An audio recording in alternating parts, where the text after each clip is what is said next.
अखाड़ा यो से मारा हरियाणा। ये वाक्य हरियाणा की आत्मा को बखूबी बयां करता है।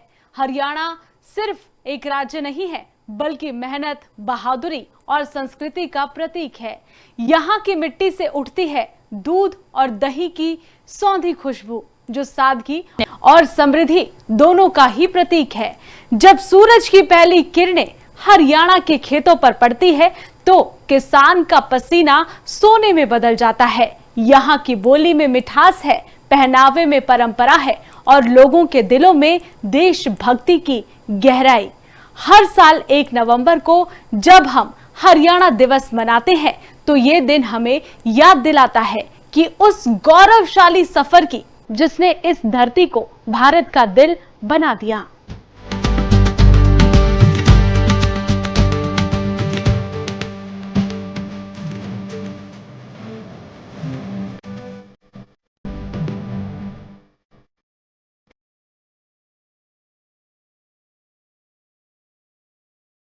हरियाणा को अस्तित्व में आए आज 59 साल हो गए हैं।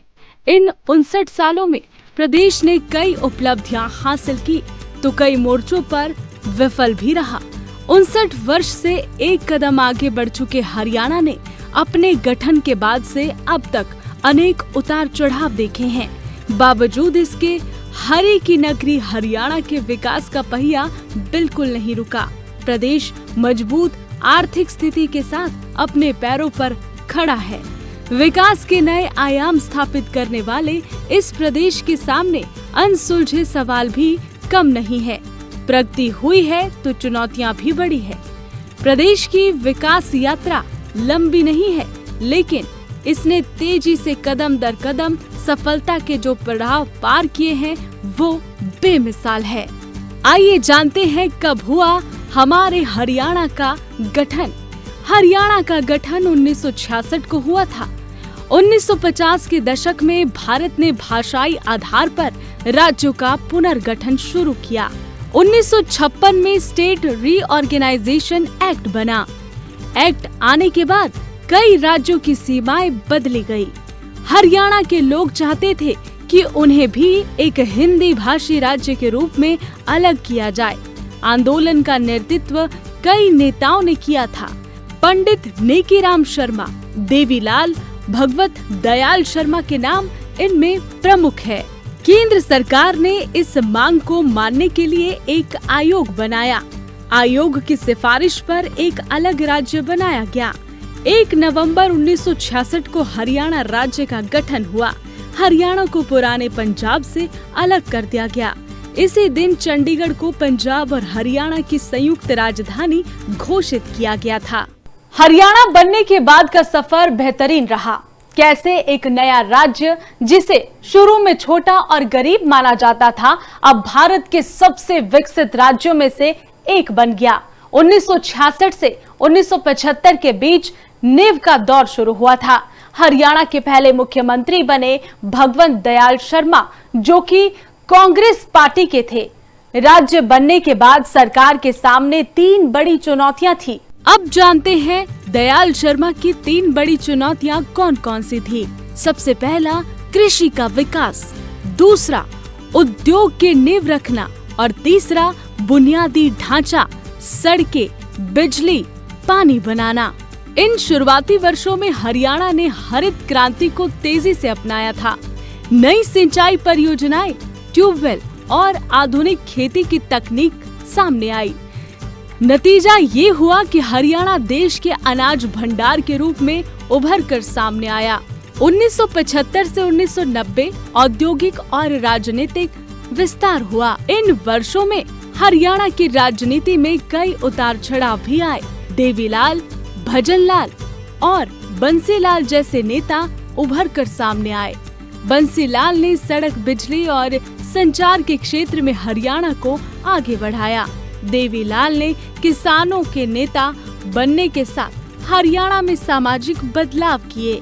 इसी दौरान गुड़गांव, जो अब गुरुग्राम के नाम से जाना जाता है, यहाँ पर उद्योगों की शुरुआत की गई। 1983 में मारुति फैक्ट्री आने के बाद तो पूरा क्षेत्र बदल ही गया। 1990 से 2010 औद्योगिक और शहरी क्रांति हरियाणा में आई। ये हरियाणा के इतिहास का स्वर्ण युग कहा जा सकता है। गुरुग्राम, फरीदाबाद और पानीपत जैसे शहर उद्योग और IT के केंद्र बने। दिल्ली के पास होने का फायदा हरियाणा को बखूबी मिला। गुरुग्राम में MNCs आने लगी, इसे मिलेनियम सिटी कहा जाने लगा। राज्य की GDP देश के औसत से तेजी से बढ़ने लगी। कृषि से आगे बढ़कर हरियाणा अब औद्योगिक और सेवा के क्षेत्र में भी अग्रणी बन गया। 2010 से अब तक हरियाणा ने कई सामाजिक विकास किए, तो वहीं कई नई चुनौतियों का भी सामना करना पड़ा है, लेकिन फिर भी हरियाणा कभी पीछे नहीं हटा। हरियाणा ने हमेशा डटकर हर चुनौती को दूर करने में सफलता हासिल की है। हरियाणा ने शिक्षा, खेल और महिला सशक्तिकरण में भी अहम भूमिका निभाई है, काम किया है। ये राज्य ओलंपिक पदक विजेताओं की भूमि बन गया। साक्षी मलिक, नीरज चोपड़ा, बजरंग पूनिया जैसे खिलाड़ियों ने देश का नाम रोशन किया। लिंग अनुपात यानी लड़कियों की संख्या कम होना, जातिगत राजनीति और आरक्षण आंदोलन, पर्यावरणीय समस्याएं, विशेषकर NCR क्षेत्र में प्रदूषण बड़ी चुनौती रहा। फिर भी हरियाणा ने इन समस्याओं से निपटने के लिए कई योजनाएं शुरू की, जैसे बेटी बचाओ बेटी पढ़ाओ योजना, मेरी फसल मेरा ब्यौरा योजना, साथ ही डिजिटल हरियाणा मिशन। वहीं अगर हम आज के हरियाणा की बात करें तो आज हरियाणा का नाम अग्रणी राज्यों में से एक आता है। अब बात करते हैं आज के हरियाणा की। आज हरियाणा भारत के सबसे समृद्ध और विकसित राज्यों में गिना जाता है। प्रति व्यक्ति आय देश में शीर्ष पर है। खेल, शिक्षा और उद्योग तीनों में हरियाणा अग्रणी है। हरियाणा भारत की रक्षा, कृषि और व्यापारिक ताकत में महत्वपूर्ण भूमिका निभाता है। हरियाणा ने शिक्षा और सामाजिक क्षेत्र पर भी ध्यान केंद्रित किया है। गांव-गांव स्कूल खोले गए, बेटियों की शिक्षा पर योजनाएं बनाई गई। लाडली योजना, बेटी बचाओ बेटी पढ़ाओ योजना जैसे अभियान हरियाणा की पहचान बने। 2011 में हरियाणा की साक्षरता दर 76% पहुंची, जो 1966 की तुलना में 3 गुना थी। स्वास्थ्य सेवाओं में भी क्रांति आई है। प्राथमिक स्वास्थ्य केंद्रों से लेकर एम्स जैसे योजनाओं तक हरियाणा आगे बढ़ा है। कुरुक्षेत्र, हिसार, रोहतक शिक्षा और स्वास्थ्य का केंद्र बने। शिक्षा और सामाजिक विकास की नई उड़ान, सामाजिक बदलाव की नई कहानी गढ़ी गई। बेटी बचाओ बेटी पढ़ाओ अभियान से सोच बदली है। महिला साक्षरता दर 1966 से 10%, 2024 में 71%। खेल और शिक्षा में बेटियों ने जलवा बिखेरा। सामाजिक न्याय और पंचायत सशक्तिकरण पर मेन फोकस रहा। हरियाणा वो राज्य है जो कभी कन्या भ्रूण हत्या के लिए बदनाम था। आज वही राज्य भारत के विकास का चेहरा बन गया है। आज हरियाणा की बेटियां न सिर्फ घर परिवार संभाल रही है, बल्कि खेत, शिक्षा, प्रशासन, रक्षा और उद्योग हर मोर्चे पर देश का नाम रोशन कर रही है। मुख्यमंत्री नायब सिंह सैनी के नेतृत्व में सरकार ने महिलाओं के सम्मान, सुरक्षा और सशक्तिकरण के लिए दर्जनों योजनाएं शुरू की है। ये एक ऐसा बदलाव है जिसने हरियाणा की सोच, समाज और सूरत तीनों को ही बदलकर रख दिया है। जहां कभी हरियाणा की पहचान भ्रूण हत्या से होती थी, आज वही हरियाणा पूरे देश में मिसाल बना हुआ है। वो दौर चला गया जब बेटियों के जन्म पर घरों में सन्नाटा पसर जाता था। अब वही घर बेटियों की कामयाबी पर गूंज उठते हैं। आज हरियाणा गर्व से कहता है, हमारी छोरियां छोरे थे कम ना। खेल के मैदान से लेकर फौज, प्रशासन और शिक्षा तक हरियाणा की बेटियां अब हर जगह झंडा बुलंद कर रही है, अपना लोहा मनवा रही है। यही है बदलता हरियाणा, जहां सोच बदली, समाज बदला और नई कहानी लिखी गई बेटी की जीत की। गांव-गांव में अब कन्या जन्म पर जश्न मनाया जाता है। मुख्यमंत्री नायब सिंह सैनी की नीतियों ने हरियाणा की बेटियों को वो मंच दिलाया है जो दशकों से उनसे छीन लिया गया था। बेटी बचाओ बेटी पढ़ाओ अभियान को उन्होंने सिर्फ सरकारी नारा नहीं रहने दिया, बल्कि हर पंचायत, हर आंगनवाड़ी, हर स्कूल तक इस नारे को पहुंचाने का काम किया।